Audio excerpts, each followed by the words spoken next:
Amazon Caraïbes avec Francette Rosamond d'Interentreprise. Bonjour Francette. Bonjour à tous et aux auditeurs de RHT. Tout à fait, qui vous écoutent religieusement chaque jour. Il paraît, effectivement. Tout à fait. C'est le plus de la télé et de la radio. Alors, aujourd'hui, on va parler du comité opérationnel antifraude, c'est ça? Voilà, c'est quelque chose que je pense que le commun ne connaît pas, c'est le CODAF. Je ne connaissais pas. Ça s'appelle le comité opérationnel départemental antifraude. Alors, c'est un organisme qui existe en Guadeloupe aussi, qui s'occupe de traquer les fraudes qui se passent au niveau de tous les services de l'État. Alors, ces services, c'est quoi? C'est la préfecture, c'est la police, la gendarmerie, les douanes, l'agence régionale de santé, la DIEC pour tout ce qui concerne le travail au noir, etc., la DAF pour tout ce qui concerne l'agriculture, l'ADEAL pour l'environnement, ainsi que les organismes sociaux. Vous parliez tout à l'heure de la CGSS, les OCOM et compagnie. Donc, beaucoup de personnes autour de la fraude, comme je dis. Et donc, jusqu'à présent, le CODAF Guadeloupe, je l'appelle, jouait un peu à la grande muette, c'est-à-dire ne communiquait pas trop ses chiffres, et puis, même si elle avait quelques éléments. Et puis, en décembre dernier, il y a le secrétaire d'État chargé de cette partie qui est au gouvernement qui est passé. Ils ont juste dit qu'il y a eu au niveau du travail, du travail au noir, il y a eu quelque chose comme 1 million, 2 ou 3 d'amendes données en Guadeloupe en 2016. Et puis surtout, le CODAF Martinique, lui, communique en grand. C'est-à-dire, par exemple, pour l'année 2016, on a appris tout à fait la semaine dernière qu'il y a eu pour 9,4 millions d'euros de fraude qui concernait aussi bien l'hôtellerie, la restauration, le BTP, l'agriculture, la sécurité privée, le transport, la santé et le commerce. Et surtout, nouvelle, c'est pour ça que j'en parle aujourd'hui, c'est qu'ils ont décidé, à partir de la mi-2017, le CODAF Martinique et le CODAF Guadeloupe, de faire des opérations interrégionales et de communiquer ensemble et de croiser un petit peu les fichiers. Vous voyez, c'est une grosse tendance. Oui. Et donc, on peut imaginer, vu que la CODAF Martinique a dit exactement ce sur quoi elle va travailler en 2017, et je suppose qu'en Guadeloupe, ça va être la même chose. Alors, ils vont plus particulièrement se pencher sur le transport médicalisé. Oui. Et il se trouve que lors d'une interview avec M. Yakou de la CGSS, il m'avait dit effectivement qu'il considérait qu'il pouvait y avoir de la fraude dans ce secteur-là. Donc, ils vont regarder de près. La vie nocturne, c'est-à-dire toutes ces sociétés qui font des zougs, etc., ils vont regarder aussi. Les organisateurs de soirées privées, ils vont regarder aussi. Ainsi que le transport interîle et international. Donc, ils vont faire des contrôles. Et puis, l'achat d'or. Ce que vous avez voilà. Donc, moi, je pense que ça aussi, ça montre qu'il y a une volonté d'assainir un peu. Non seulement d'assainir, mais en tout cas de faire comprendre que les services de l'État ont décidé vraiment de faire le travail, de faire savoir, et puis surtout nous savons qu'il y a des secteurs d'activité qui sont plus ou moins réguliers dans les pratiques. Borderline. Voilà. Donc c'était une petite information pour dire ça va s'intensifier, préparez-vous, et je pense qu'ils vont être très très fermes dans les démarches. Très véhiatifs, comme on dit. Et puis notre dossier aujourd'hui, c'est justement. J'ai profité qu'il y a l'inauguration de ce nouveau siège. Vous n'êtes pas venu là-haut, non? Si, j'étais là-bas. Si, je suis passé voir. Et j'ai entendu l'intervention des CGTistes, au début, qui a beaucoup ému monsieur le directeur dans son allocution après. Et donc, 70 millions d'euros quand même, d'investissement pour la petite maison dans la prairie de la Calopée. Une belle petite maison.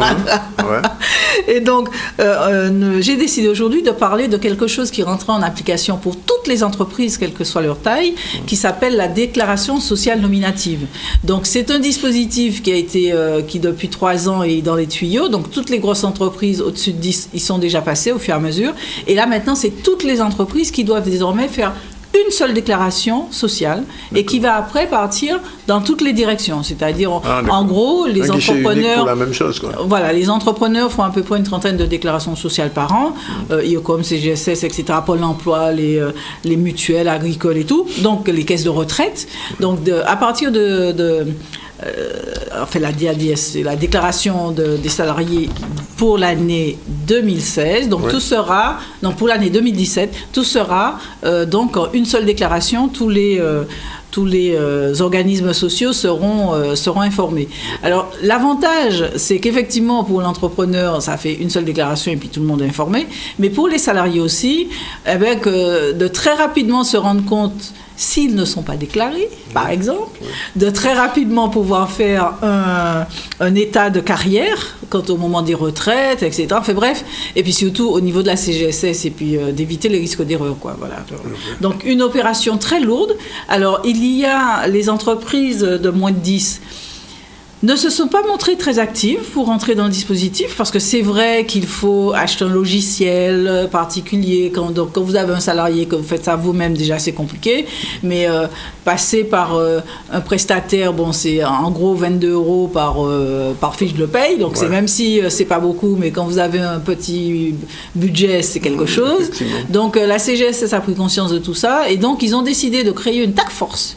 Donc carrément, et qui vont aller dans les entreprises, les plus petites d'entre elles, pour les inciter déjà à télécharger, vu qu'il y a un logiciel qu'ils ont mis gratuitement à disposition, et puis deuxièmement, arriver à ce que de plus en plus d'entre elles se mettent dans les clous de faire cette déclaration automatique, enfin voilà. Donc une transformation importante. Donc on voit que la CGSS, outre de transformer ses locaux et de bien loger ses salariés, elle est en train de faire un certain nombre de révolutions numériques, notamment, de manière à ce que les choses soient plus... Enfin, voilà. Plus clean, on va dire. Pas plus clean, parce que bon, je ne dirais pas qu'elles n'étaient pas clean avant, mais ça demandait beaucoup de contrôle, etc. Donc, on est toujours, vous savez, dans le principe de rationalisation. Hein, la tendance est forte, on veut, avec moins de personnes, faire autant, sinon mieux. Voilà. D'accord. Et puis, dernière petite nouvelle, avant qu'on se sépare, vous savez qu'en ce moment, les fournisseurs, surtout le savent, les fournisseurs de la grande distribution sont en pleine négociation pour faire de manière à ce que ce sont les négociations commerciales pour la vente des produits dans les grandes surfaces. Donc c'est une période toujours très tendue où tous les coups c'est permis, et puis surtout la grande distribution se montre toujours extrêmement sévère et de plus en plus veut grappiller sur les marges des fabricants. Donc la loi Sapin 2 est venue un peu de poser un cadre sur ça. Donc désormais les négociations devront se tenir jusqu'au 1er mars, donc on est dans les 15 derniers jours, 1er mars inclus, et puis le résultat des négociations pourront faire l'objet d'un accord écrit, avant ce n'était pas forcément le cas, et surtout sur 2 voire 3 ans.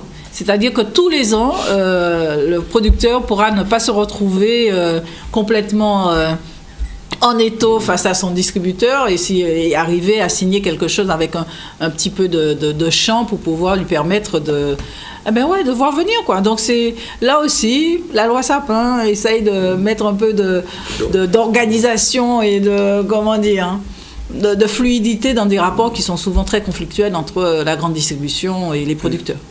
Alors une question qui n'a rien à voir, Francette. Plusieurs amis qui ont voyagé récemment en Guyane me le font remarquer. Moi, je suis allé l'année dernière. La Guyane est un grand chantier. Économiquement, ça se développe ou ça stagne? La Guyane est un grand chantier. Il y a beaucoup de chantiers, aussi bien des maisons, des entrepôts, voilà. J'en sors là d'ailleurs. Il y a des bâtiments qui sortent partout. Après, donc c'est souvent de la commande privée. Ce sont des privés qui investissent. Après, la commande publique est à tonnes. Je crois que les chantiers ne sortent pas, les appels tonnes ne sortent pas. Il y a en plus des problèmes de paiement. C'est bien passé. En fait, ils disent que c'est la conjonction de 2 choses. D'une part, la précédente programmation qui s'est achevée. Deuxièmement, le transfert aux collectivités de la gestion des fonds. Donc là aussi, il faut que les équipes se mettent en place. Ouais. Et troisièmement, la nouvelle programmation qui est balancée. Donc tout ça, ça fait une espèce de creux d'activité qui fait qu'effectivement, les grands chantiers publics, parce que c'est la commande publique quand même qui supporte beaucoup tout ça, qui donne le là. Donc bon, alors, tout de même, il y a des projets, il y a des rachats, il y a des installations. On a vu le grand patron d'EDF venir récemment faire une inauguration dans la forêt, comme je dis, d'un centre biénergie. Il y a beaucoup de... au niveau du, comment dire, de tout ce qui est l'énergie de manière générale, le minier, il y a quand même des choses qui se passent. Le port a des projets, enfin, bon. Il y a des choses... Donc c'est en devenir aussi, je comprends. Disons que le devenir est moins lointain qu'avant. Oui. Voilà, ça dit que, par exemple là, j'en sors, comme je vous disais tout à l'heure, et je viens de découvrir quelque chose qui est atterrant. Le port de la Guyane a besoin de foncier pour pouvoir mieux s'organiser, qui est devenu un grand port comme celui de la Guadeloupe. Et donc, ils sont en train d'imaginer un arrière-port, vu qu'il y a des projets en matière d'énergie, en matière... Voilà, bon. Et donc, ils ont besoin de terrain. Ouais. Et il se trouve que les terrains sont détenus par la ville de Rémillon-Montjoly, qui les a cédés, et par l'État. Alors, l'État a passé, dans la loi de finances de 2015, octobre exactement, une loi disant que l'État pouvait céder gracieusement au grand port maritime de Guyane des terrains aux alentours dont elle a besoin.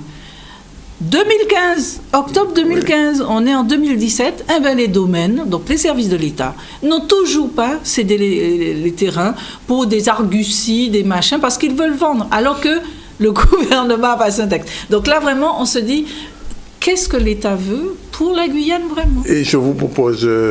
Francette, dans une prochaine chronique Amazon Caraïbes, de faire un spécial Guyane. Oui, il n'y a pas de problème. Je le commande, comme on dit. Je passe la commande. Et elle est acceptée parce qu'il y a des choses qui se passent.